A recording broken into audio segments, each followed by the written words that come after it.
Welcome back to the Deep Dive. We're here again to cut through some of the online noise. Today we're looking at something that really blew up recently, this whole world of online commentary, fandom, and specifically a pretty public clash. Yeah, we're focusing on that feud between Rican Ranger and Henry Resilient. Specifically, Rican Ranger's exposed videos. Yeah. The ones promising the inside scoop on Henry. Right. And what we want to do today, our mission really, is to unpack what actually got presented as an exposure. Try to separate the claims from verified facts and understand the dynamics behind these kinds of online fights. We're sticking just to what's public, okay? The videos, the streams, the stuff you can find on YouTube, the actual receipts, as they say. Exactly. So, for you listening, this isn't just about the drama, though.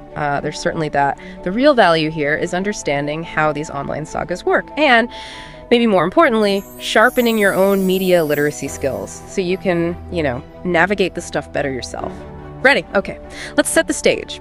The main players. First up, Henry Resilient. He's mostly known for commentary, right? Streaming, reacting, build his audience, talking about online events, other creators, that kind of thing. Then there's Rican Ranger. Now, he started somewhere else entirely, didn't he? In the Power Rangers fandom. How did that lead here? That's a really interesting point, because it shows how these online paths can just converge. Yeah. Unexpectedly. Rican built his base, deep in the Power Rangers community. Very dedicated fans there. But like a lot of creators, he expanded, moved into broader commentary, and that's where he crossed paths with Henry. And their interactions, first through streams, then reaction videos, and things escalated pretty quickly, actually. That's when we started seeing titles pop up like Henry Resilient Exposed, trash tubers, from Rican. And naturally, Henry and his channels fired back with their own takes. And this whole back and forth, this collision, that's what really ignited the exposure narrative. Okay, so we know who they are, how they clashed. Let's get into those expose videos from Rican. Expose is a strong word. What was he actually claiming was being revealed? Well, there were a few key videos. That first short one, Henry Resilient Exposed Trash Tubers. You mentioned that title. What does trash tubers generally mean in this space? It sounds pretty negative. Oh, it is, yeah. Trash tubers is definitely a pejorative. It's basically used for creators who are seen as just, stirring the pot, constantly creating drama, maybe recycling old fights, focusing on negativity just to get views instead of actual substance. So that first video from Rican, it wasn't some deep dive reveal. It was more about framing Henry, putting him in that trash tuber box right from the start, kind of setting the stage. Right, like an opening shot. Then came Henry Resilient Exposed Part 1, that was on a different channel, Rican Ranger Platinum, and looked like a stream, or maybe posted after a stream, clearly setting up for more, like a series. He even scheduled another stream called Henry Resilient Exposed, so definitely a sustained thing. Exactly, and the core argument across all these videos from Rican was essentially this. Henry's coverage is biased. It's driven by drama, and viewers, they should question it, seriously question it. But it's crucial to remember these are Rican's claims, his interpretation. The videos themselves don't really offer, independent proof to these motives. It's his take on Henry's content. Okay, so if it wasn't some hidden conspiracy being unearthed, what specific things did Rican claim he was exposing? You mentioned three main types. The first was selective framing. Clip chasing. Can you break down clip chasing for us? What was Rican saying Henry did? Sure.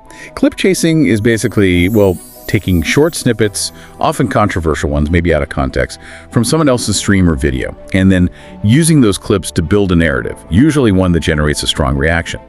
Rican's argument was that Henry's titles, his thumbnails, they were deliberately designed to hype up conflict, to keep pushing this idea that Rican was crashing out. And the proof he offered, it was Henry's own titles and thumbnails, stuff everyone could see. So Rican wasn't saying, here's his secret. He was saying, look how he packages this stuff. That is the exposure in his view. Interesting.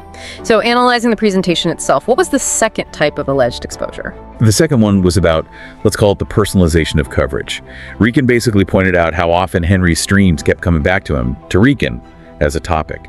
The implication being this wasn't neutral commentary anymore. It felt more like, a fixation, an obsession almost. And the evidence for that was just the stream titles themselves, the pattern of returning to the same topic over and over. Okay, repeated focus. And the third claim, something about community dogpiling. That sounds pretty rough. What did he mean by that? Yeah, dogpiling is when basically a whole network around a creator, maybe clip channels, allied creators, even the audience in the comments all jump in to reinforce the same negative story about someone. Rican argued that Henry's whole ecosystem, his clip channels, playlists he features, maybe other creators he collaborates with, they all work together to constantly push this negative image of Rican. So for Rican, this whole interconnected system amplifying the negativity, that was part of the exposure too. It wasn't just one video, it was the cumulative effect. Okay, so this brings up a key point. Rican is making allegations, right? But he's backing them up with things we can actually see. Titles, thumbnails, playlists, how often topics repeat. These are observable facts about Henry's content. But does that actually prove misconduct? Well, prove misconduct might be too strong, legally or ethically speaking. It doesn't necessarily prove malicious intent or rule breaking, perhaps, but it does highlight specific editorial choices, content strategies. And Rican is arguing those choices reveal something about Henry's approach. It's really a critique of how the content is framed and pushed out rather than uncovering, some hidden smoking gun. Makes sense. And of course, these things are never one-sided. We have to look at the counter-narrative. Henry Resilient and his allies, they didn't just sit back, did they? What was coming from their side? Yeah, you definitely saw counter titles pop up from Henry's channels using very similar drama-heavy language. Things like Rican Ranger crashes out on Henry Resilient gets banned, or even more direct like Still Homeless and that recurring crashing out theme, clearly aiming to frame Rican as, unstable or just doing it for attention. It's the same kind of narrative control tactic. Absolutely. Yeah. And it's really important to state, just like Rican's claims, these counterclaims from Henry's side, they're also largely opinions, allegations, claims about personal situations, bans, motives. These aren't verified facts unless there's solid, independent proof, which we generally don't see in these back and forths. What's fascinating, though, is how this connects back to Rican's original point. Both sides are using this really strong, clickbaity, drama-focused packaging.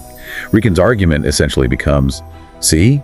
This is the exposure. Look how Henry packages his responses. It shows it's about spectacle, not substance. It really underscores the performance aspect of it all. Which leads us perfectly into maybe the most important part for anyone watching this stuff online. How do you, the viewer, tell the difference between what's actually verified information and what's just an allegation being thrown around? This is basic media literacy, right? Exactly. Foundational stuff. Let's be really clear. What's verified here? Well, the videos and streams exist, that's verified. Their titles exist, the thumbnails exist. The fact that certain topics get repeated, also verifiable. You can literally go to YouTube, type it in, and see these things. They're public, observable facts. No real debate there. Okay, now what's unverified or alleged? Pretty much everything else. Any claims about why someone got banned, if they did, any personal stuff, substance use, housing situation, any claims about secret motives or things happening off-platform, unless some credible outside evidence pops up, like really credible, all of that, it stays firmly in the allegation category, treated as such. Yeah, that's such a crucial takeaway. You, listening, need to approach this stuff with that critical filter on. Remember, titles and thumbnails, they are designed to make you click. That's job number one for them.